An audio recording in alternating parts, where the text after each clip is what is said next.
Hello guys, শুনছিলেন ইতিপূর্বে চ্যানেলে নতুন নতুন গজল। তো আপনাদের গজলের কুইজ নিয়ে আসবো। যারা যারা পারেন তাদের গজলগুলো আপলোড করা হবে। তার আগে আমি কিছু কথা শেয়ার করি। এই যে এইটা খুব সুন্দর একটি জায়গা, বাংলাদেশ ঝিনাইদহ জেলার ভিতরে এত সুন্দর একটি জায়গা, তাও অস্থির।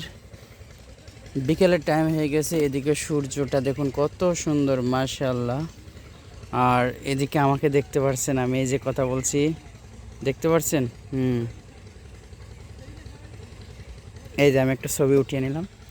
পাশে দেখতে পাচ্ছেন কত সুন্দর গর্ত, এখানে কিন্তু মাছ থাকে। পাশে আবার ধান ক্ষেত কি সুন্দর করে দিয়া দেখছেন। আর পাশেই কিন্তু ঘাস, যে ঘাস গরু ছাগল খায়।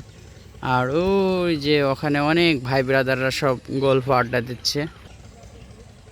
অনেক লোকজন আসে এখানে, মোটামুটি ভালো। এক হিসাবে কিন্তু জায়গাটা খারাপ না, খুবই একটা ভালো জায়গা। লোকজনের লোকালয় আছে মোটামুটি। তো আপনারা যারা ব্লগ দেখতে ভালোবাসেন এবং সুন্দর সুন্দর কথা শুনতে ভালোবাসেন, অবশ্যই চ্যানেলটি সাবস্ক্রাইব করে রাখবেন, আমাদের সাথে থাকবেন।